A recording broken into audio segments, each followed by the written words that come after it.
Hi mga ka-bakers! Kumusta kayo? Ngayon naman ay gagawa tayo ng mini cheese cluster. Handa na ba kayo? Ang mga kailangan natin ay bread flour 500 grams, yeast 20 grams, salt 10 grams, sugar 85 grams, fresh milk 250 grams, at butter na 60 grams. Ilagay na natin ang fresh milk, asin at yeast. Haluin muna natin para matunaw ang asin. Ilagay na natin ang butter or margarine. Ilagay na natin ang ating bread flour at isama na rin natin dito ang ating asukal. Pagkatapos ay atin na pong paandarin ang ating mixer. Andarin lang po natin ito. At yung mixing time nga po pala dito ay mga 5 to 10 minutes. Depende po sa bilis po ng ating mixer. Minsan po kasi kapag ganito po medyo mabagal po muna sa umpisa para po hindi sumabog at kapag nagsama na po sila ay atin na po siyang pabilisin. Depende naman po yan sa laki or sa ating mixer. Ayan. Kapag ganito na po siya mga ka-bakers, ay atin na po itong kuhain dahil wala po tayong spiral mixer. Kaya atin po itong i-roller. Yan. Roll naman po natin ito ng dahan-dahan. Pero kung meron po kayong magandang mixer, kagaya po ng spiral mixer, ay hindi nyo na po kailangan gumamit pa ng roller. Ayan, at kapag nakuha na nga po natin ang consistency na gusto natin at ito na nga po, stretchable na po siya at pure na po, wala na pong buo-buo ang ating dough, ay okay na nga po ito. Ilagay na po natin sa ating lamesa at hahati-hatiin na po natin ito. Yung kada hati or timbang po nito, kada isa ay 70 grams po. Pero kung gusto niyo po siyang dagdagan ay okay na okay lang. At kung gusto niyo po siyang bawasan ay okay na okay lang din naman po. Pagkatapos po putol-putulin or hati-hatiin, kada isa ay atin na po ito munang ipapahinga ng 20 minutes. Pagkatapos po ng 20 minutes ay atin na po itong papabilugin. Yan, bilugin lamang po natin ito isa-isa. At syempre, just take your time lamang din po mga ka-bakers. Kukuha na po tayo ng ating rolling pin at atin na pong papahabain ang ating mga dough. Gawin lamang po natin ito hanggang po sa mapalapad na po natin ang lahat ng ating mga dough. At next naman po, maglalagay po tayo dito ng ating margarine. Or kung meron po kayong butter, maganda rin naman po yung butter. Or kung margarine po, okay na okay din naman po ang ating margarine. Yan, ilagay lamang po natin ito sa kanilang lahat. At kayo na po ang bahala sa dami, basta po hindi po siya sobrang dami. Okay na okay po yun. Pag nalagyan na po lahat, ay kukuha na po tayo ng ating cheese. Yan, kukuha po tayo ng ating cheese. Yung cheese po natin kada isa ay 5 grams. Kung gusto niyo po siyang damihan ay okay na okay lang. Kung gusto niyo po siyang bawasan ay okay na okay lang din naman po. Pero depende naman po kasi talaga yan kung magkano po natin ito ibebenta para po swak po sa ating costing. At syempre, kumita po tayo.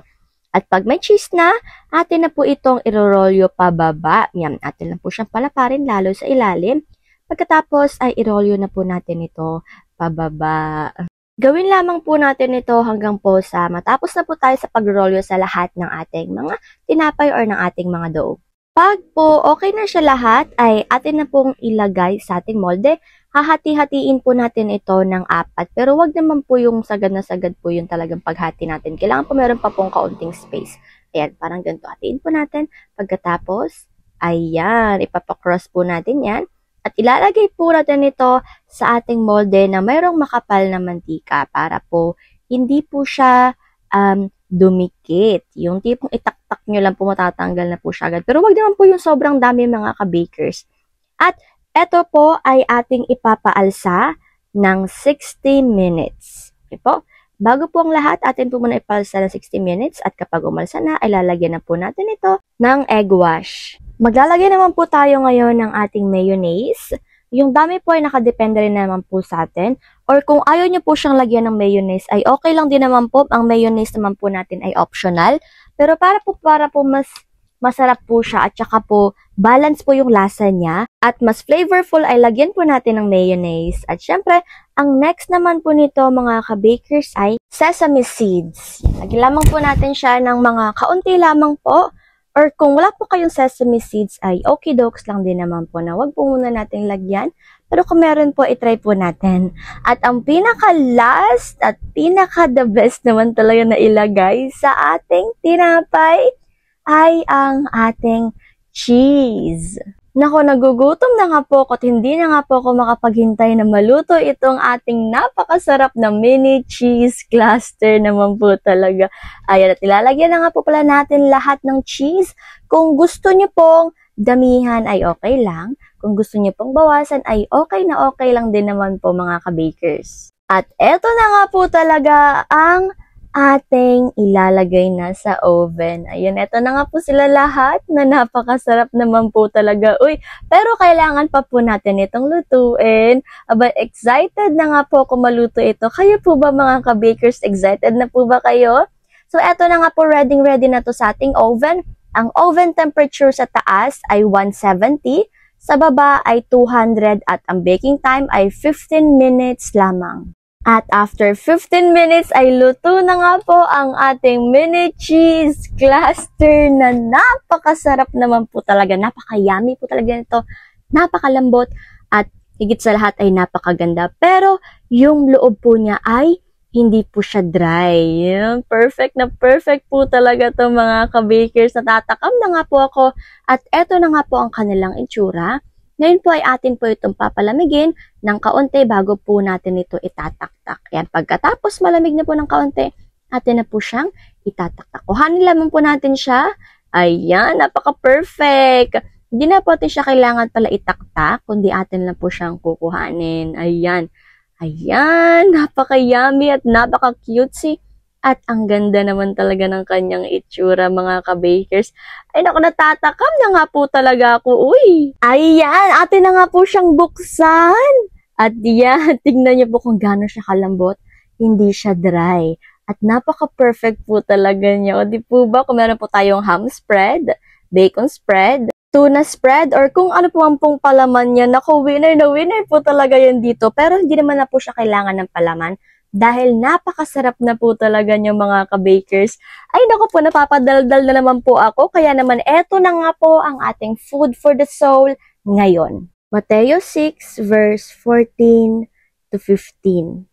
Sapagkat kung pinapatawad ninyo ang mga nagkakasala sa inyo, patatawarin din kayo ng inyong Ama na nasa langit. Ngunit kung hindi ninyo pinapatawad ang inyong kapwa, hindi rin patatawarin ng inyong Ama ang inyong mga kasalanan. Amen, amen, amen. Sana'y matutuhan nating magpatawad dahil hindi naman tayo perpekto. At higit sa lahat, nakakagawa naman talaga tayo ng kasalanan lalo na sa ibang tao. Isipin natin na ang pagpapatawad ay pagpapalaya na rin naman sa ating mga sarili. Lalo na kung sa tingin natin na palagi tayo ang biktima. Minsan isipin natin kung ano ba ang dapat nating intindihin sa sitwasyon na ito. Dapat ba nating intindihin na palaging tayo ang biktima? O dapat nating intindihin na baka may nagawa rin akong mali sa kanya? Kaya naman, sana ay magkaroon tayo ng karunungan or wisdom na mahihingi lamang natin o masusumpungan lamang natin sa ating Panginoon at bigyan tayo ng pusong dalisay na marunong magmahal at marunong magpatawad. Sana'y palagi tayong magpakumbaba o magkaroon ng kalooban na palaging mababa. Minsan ay napakahirap naman talaga nitong gawin pero dahil nga ang ating role model ay may kababaang loob, palaging inuuna ang ibang tao sa sarili at higit sa lahat ay napakabuti. Siya lang talaga ang pinakababuti sa lahat, si Jesucristo. Kaya naman hanggang sa ating huling hininga ay sundin natin siya. Kaya naman see you sa ating race, sa dulo ng ating race. At sana'y huwag tayong mawala, sa kanya lamang tayo palagi sumunod. Okay, dogs? Kaya naman, kayang-kaya talaga natin ito kung paano natin natutunan na paggawa ng tinapay. Ganon din sana tayo mag-pursue na iwanan ang lahat para kay Kristo at ibigay sa kanyang lahat ng sakit. Uy, kahit feeling natin parang, wait lang, where's the justice? Pero merong justice kasi nandyan lamang ang Panginoon. Amen, amen, amen. Ako po muna ay magpapaalam. Hanggang dito na lang po muna ako. Paalam muna. Take care at higit sa lahat ay God bless.